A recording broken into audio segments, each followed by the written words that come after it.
नमस्कार आदाब साथियों, आप सभी का एक बार फिर से मेरे YouTube चैनल में बहुत बहुत स्वागत है।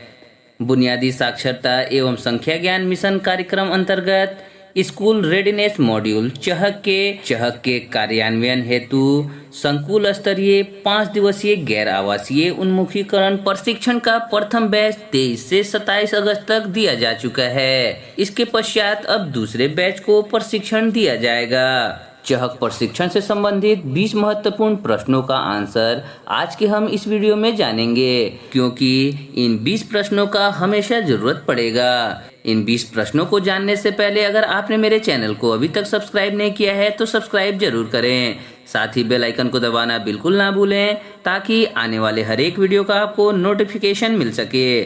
फेसबुक और इंस्टाग्राम के पेज को लाइक करें, ट्विटर पर हमें फॉलो करें। तो चलिए चहक प्रशिक्षण के 20 महत्वपूर्ण प्रश्नों का आंसर जानने का प्रयास करते हैं।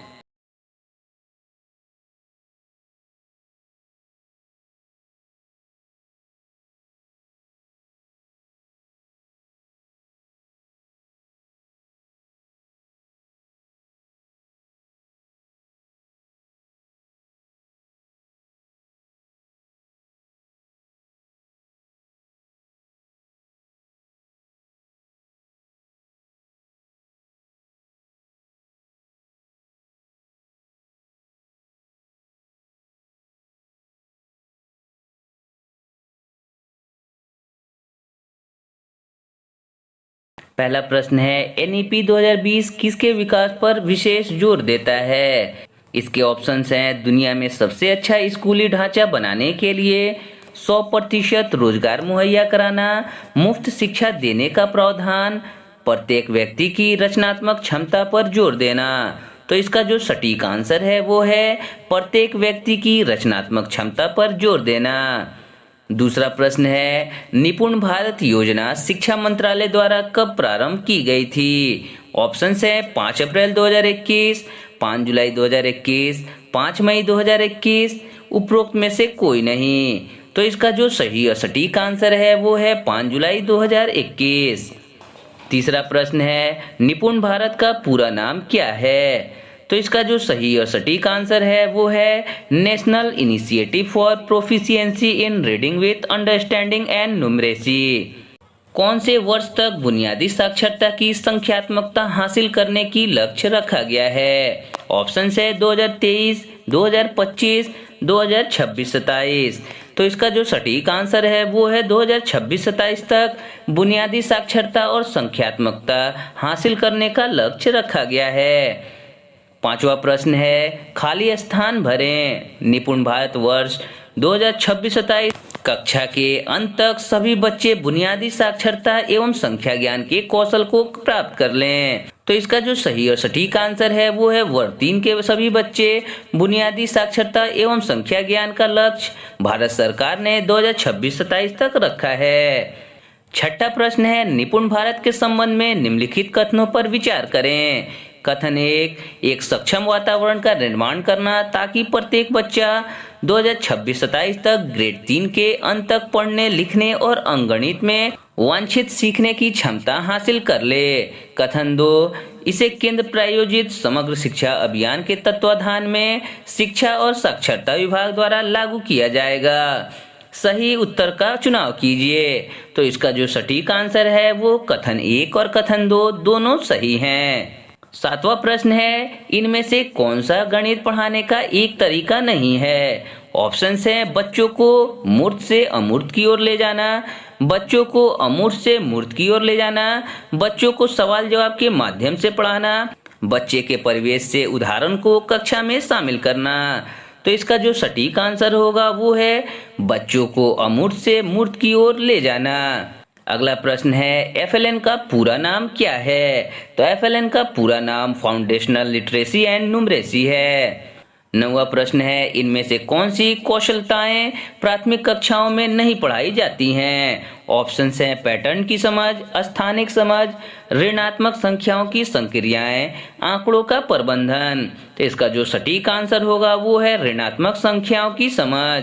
10वां प्रश्न है, पहली कक्षा का एक बच्चा लाल और हरा रंग पहचान पाता है, लेकिन जब उसे एक डिब्बे में लाल और हरे रंग के कंचे को अलग करने को कहा जाता है, तब उसे इस कार्य में दिक्कत होती है। इस दिक्कत को दूर करने के लिए आप बच्चे के साथ निम्न में से क्या करेंगे? ऑप्शंस हैं, बच्चे को बार बार लाल और हरे रंग की अलग अलग वस्तुएं दिखाकर रंग की पहचान कराएंगे। अलग अलग तरीके से बच्चे के वर्गीकरण की क्षमता पर काम करेंगे। इस मुद्दे पर समय बर्बाद न करके 1 से 9 तक की संख्या पढ़ाएंगे। बच्चे को बाहर खेलने का पर्याप्त मौका देंगे। तो इसका जो सटीक आंसर है वो है अलग अलग तरीके से बच्चे के वर्गीकरण की क्षमता पर काम करेंगे। 11वां प्रश्न है, एक पहली कक्षा की एक बच्ची को आपने घटाओं के इबारती सवाल हल करने के लिए कहा, लेकिन वह नहीं कर पाई, पर आपने जब उस सवाल को पढ़कर सुनाया तो बच्ची ने उसे हल कर लिया। इस घटना से आप क्या निष्कर्ष निकाल सकते हैं? तो इसका जो सटीक आंसर है वो है बच्ची की घटाओं की समझ तो है, लेकिन उसे इबारती सवाल को समझने के लिए पढ़ने में मदद चाहिए। 12वां प्रश्न है, हम सवालों के जवाब, समस्या का समाधान, कुछ नया जानने की प्रक्रिया में क्या कर रहे होते हैं? ऑप्शंस हैं, सिर्फ अवलोकन एवं तुलना, सिर्फ तर्क एवं अनुमति जानना, सिर्फ विश्लेषण, विकल्प A, B, C। तो इसका जो सटीक आंसर है, हम सवालों के जवाब, समस्या के समाधान, कुछ नया सीखने की प्रक्रिया में अवलोकन एवं तुलना, तर्क एवं अनुमान एवं विश्लेषण तीनों काम करते हैं। 13वां प्रश्न है, बुनियादी साक्षरता के 3 आधार स्तंभ कौन कौन से हैं? इसका आंसर होगा, बुनियादी साक्षरता के 3 आधार स्तंभ मौखिक भाषा का विकास, लेखन एवं वर्तनी संबंधी निपुणता, विविध प्रकार के पठन सामग्री का एक्सपोजर है। 14वां प्रश्न है, निम्नलिखित प्रश्नों पर विचार करें। निपुण भारत मिशन में साक्षरता पर संख्या ज्ञान के अपेक्षाकृत अधिक जोर दिया गया है। कथन 2, निपुण भारत मिशन में संख्या ज्ञान के अपेक्षाकृत साक्षरता पर अधिक जोर दिया गया है। सही उत्तर का चुनाव कीजिए। तो इसका जो सही उत्तर होगा वो है कथन 1 और कथन 2 दोनों गलत हैं, क्योंकि निपुण भारत मिशन में साक्षरता एवं संख्या ज्ञान दोनों पर विशेष जोर दिया गया है।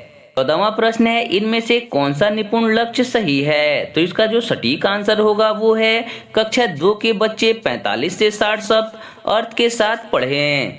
16वां प्रश्न है, स्कूल रेडीनेस कार्यक्रम के अंतर्गत बच्चों के साथ गतिविधियां कराने का क्या उद्देश्य है? तो इसका जो सटीक आंसर होगा वो है स्कूल रेडीनेस कार्यक्रम के अंतर्गत बच्चों को गतिविधियां कराने से बच्चों को विद्यालय के प्रति जुड़ाव पैदा होगा। बच्चों को विद्यालय में सीखने के एक वातावरण तैयार होगा। बच्चों को अपने साथियों एवं शिक्षकों के साथ अपनी बातें कहने का अवसर मिलेगा। 17वां प्रश्न है, स्कूल रेडीनेस कार्यक्रम का संचालन विद्यालय में किस वर्ग के बच्चों के साथ किया जाना चाहिए? तो इसका जो सटीक आंसर है वो है स्कूल रेडीनेस कार्यक्रम का संचालन विद्यालय में कक्षा 1 के बच्चों के साथ किया जाना चाहिए। 18वां प्रश्न है, चह गतिविधियों को कुल कितने विकास के क्षेत्रों में बांटा गया है? तो इसका जो सटीक आंसर है वो है चह गतिविधि को कुल 4 विकास के क्षेत्रों में बांटा गया है।